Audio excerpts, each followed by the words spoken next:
मन्मना भव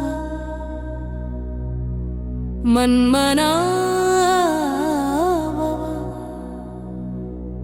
ஆத்மானென்று நினைவு கொள் பாபாவை நினைவு செய் முக்திதாமம் சாந்திதாமம் அழைக்கிறது நம்மை எல்லாம்.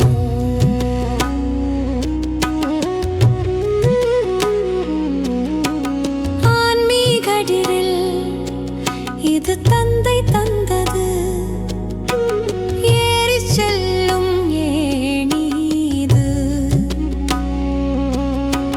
பழைய உலகம் முடிவடையும், புதிய உலகம் பிறக்கும் நேரம் இது. ஆன்மீக தந்தை கற்றுக் கொடுக்கிறார், ஆன்மீக பள்ளியில் பயிற்சி. கவனம் கொடுங்கள் என்று டீச்சர் சொல்வது போல பாபா சொல்கிறார், மன்மனா பவ என்னை நினைவு செய். சரீர பயிற்சி அல்ல இது, ஆத்மாக்களுக்கான டிரில்.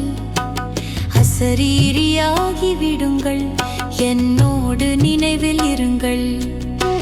தேர்ச்சி பெறாமல் போகாதீர்கள், நேரம் மிகவும் குறைவு. இந்த வருடம் வீணாகி விட்டது என்று பச்சாதாபம் வராதிருக்கட்டும். பழைய உலகம் எரிய போகும் முன் தயாராகி அமருங்கள். ஆத்மா நான் என்று உணர்ந்து பாபாவின் முழு ஆஸ்தியை பெறுங்கள். சிர பிறவிகள் சுற்றி வந்தோம், தமோ பிரதானமாக ஆனோம். இப்போது பாபா அழைக்கிறார், வீட்டுக்கு திரும்பி வாருங்கள். முட்களில் இருந்து மலர்களாக, துக்கத்திலிருந்து சுகமாக பாபாதான் மாற்றுகிறார், தமோவிலிருந்து சதோவுக்கு. சந்தேகம் வந்தால் அழிவுதான், கெட்ட சகவாசம் வீழ்ச்சிதான். மாயை முதலை வாய் திறந்து காமம் என்ற எதிரியாய் இழுக்கும் தான். திருமணம் பந்தனம் புத்தியை இழுத்துச் செல்லும். ஒரு முறை விழுந்தால் நினைவின் தூய்மை குறையும். தன்னை ஆத்மா என்று நினைவு செய், பாபாவை மட்டும் நினைவு செய். இதுவே யோக பலம், இதுவே துக்கம் விலகும் வழி. தூய்மையற்றவர்களை தூய்மையாக்குபவர் ஒரே ஒருவர், அந்த சிவபாபாதான் எல்லையற்ற தந்தை. பாரதத்தின் பழமையான ராஜயோகம் பாபா மீண்டும் கற்றுக் கொடுக்கிறார். டாசனாண்டு சக்கரம் நாடகத்தின் திட்டம் நடக்கிறது.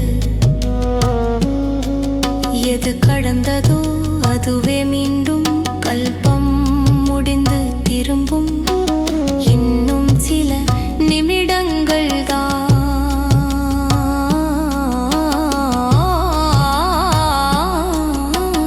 பழைய உலகம் முடிவடையும். இது உயர்ந்ததிலும் உயர்ந்த படிப்பு, என்டி பிறவிகளுக்கான சுகம்.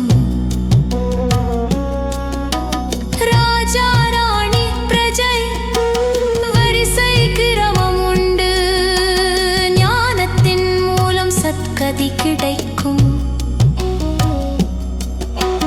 பாபாதான் ஆசிரியர், நாம் துணை ஆசிரியர்.